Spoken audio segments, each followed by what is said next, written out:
मैं स्वाति और आइए नजर आते हैं आज के प्रमुख समाचार पर। बोकारो स्थित गांधी चौक पर स्टील राष्ट्रीय मजदूर संघ, भारतीय मजदूर संघ एवं भारतीय इस्पात मजदूर संघ के द्वारा एक दिवसीय धरना का आयोजन किया गया। मौके पर राष्ट्रीय मजदूर संघ के महामंत्री विनोद कुमार भी उपस्थित रहे। रामगढ़ से नदीम उल्लाह की रिपोर्ट।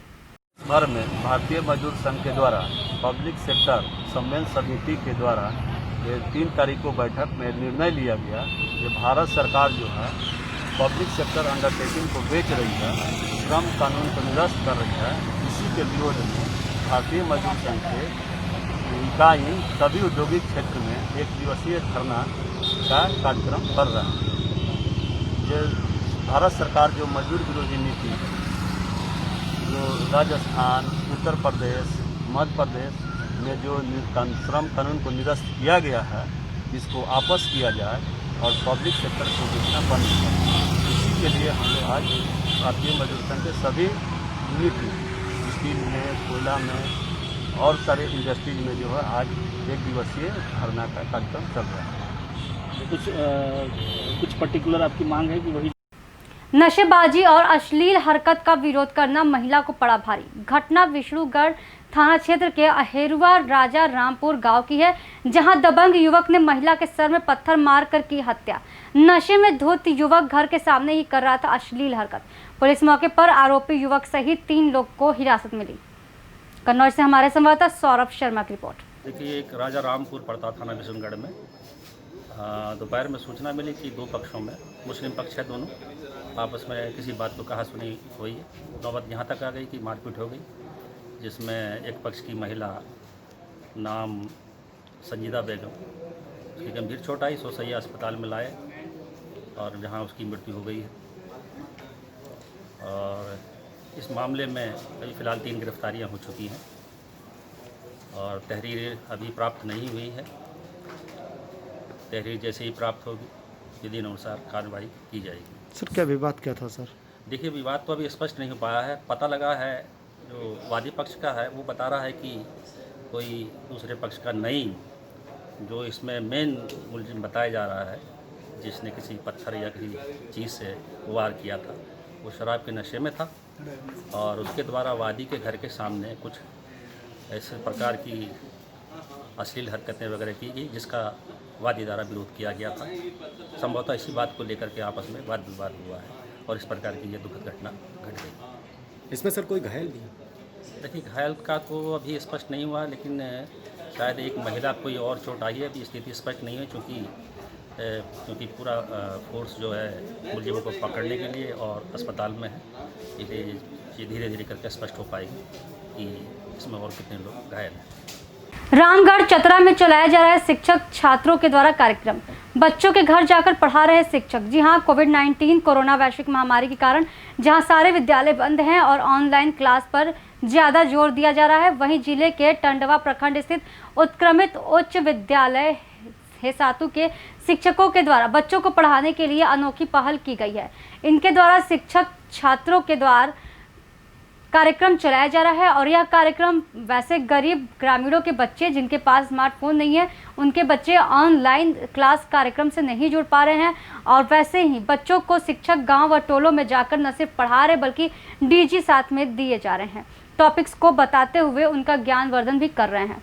रामगढ़ से हमारे संवाददाता नदीम उल्लाह की रिपोर्ट। वैसे बच्चे जिनके पास एंड्रॉयड फ़ोन नहीं है, उन बच्चों को वह चले जाते हैं उसके घर में और एक जगह बैठ करके अलग अलग सोशल डिस्टेंसिंग का पूर्णतः पालन करते हुए बच्चों को भी बताते हैं और इसे बहुत अच्छा सराहनीय प्रयास हुआ है और बच्चे भी बहुत खुश हैं, अभिभावक भी खुश हैं। आज से डीजी साथ कार्यक्रम चल रहा है, जिसमें प्रतिदिन ऑनलाइन कंटेंट डाला जाता है बच्चों के लिए। हर क्लास का, क्लास 1, 2, 3, 5, 6 to 8 और 9 और 10, 11, 12 अलग अलग क्लासों में।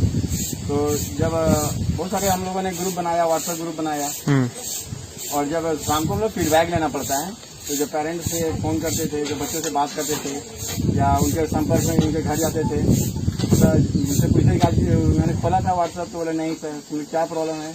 तो कुछ लोगों ने बताया कि हमारे पास तो मोबाइल ही नहीं है और जिनके पास एक दो पास है भी तो वो बोलते हैं कि हमारा डाटा ही खत्म हो जाता है। तो उनके पेरेंट्स से जब बात किए तो बोले कि अभी तो लॉकडाउन है, कहीं से इनकम का स्रोत नहीं है, तो अभी हम लोग इसमें कैसे भर सकते हैं और किसी वजह से उनका पढ़ाई बाधित हो रहा था। तो हम लोगों ने सोचा कि क्यों ना हम लोग जो कंटेंट आता है उसको स्टडी करके और उन जो कंटेंट है उसको बच्चे को हम लोग जाके मोहल्ला में ही वहाँ पे क्लास चल रहा है व्हाट्सएप से, वो क्लास चल रहा है आप लोग का? नहीं सर, क्यों? मोबाइल नहीं है। मोबाइल नहीं है। अच्छा, तो फिर कैसे पढ़ाई करते हैं? सर आते हैं हम लोग 1 घंटा पढ़ाते हैं, होमवर्क देते हैं, चल जाते अच्छा, फिर आप लोग होमवर्क करते हैं? हैं। Yes sir. Very good. अच्छा लग रहा है ये क्लास? Yes sir. सर आपके घर के टोले में आते हैं, आपको पढ़ा के जाते हैं तो अच्छा लगता है? Yes sir. खूब मेहनत करते हैं? Yes sir. तो सर को थैंक यू बोलते हैं आप लोग? Yes sir. और आइए नजर आते हैं आगे के प्रमुख समाचार पर। रामगढ़ गोला मंडल में भाजपा के व्यक्तिगत संपर्क अभियान का शुरुआत किया गया। गोला मंडल में भाजपा के व्यक्तिगत संपर्क अभियान की शुरुआत की गई और इसका नेतृत्व गोला मंडल अध्यक्ष विजय ओझा ने किया। व्यक्तिगत संपर्क अभियान के गोला मंडल के संयोजक बबलू शाह, सह संयोजक अर्जुन प्रसाद ने मोदी सरकार के 1 साल होने पर मोदी जी का पत्र रजप्पा चौक पर लोगों के बीच बांटा गया और इस पत्र में प्रधानमंत्री मोदी जी के ऐतिहासिक काम का जिक्र किया गया है। जनधन योजना, 3 तलाक, धारा 370, राम मंदिर निर्माण आदि फैसला लिया गया है। यह अंतिम व्यक्ति तक पहुंचाना है। रामगढ़ से नदीम उल्लाह की रिपोर्ट।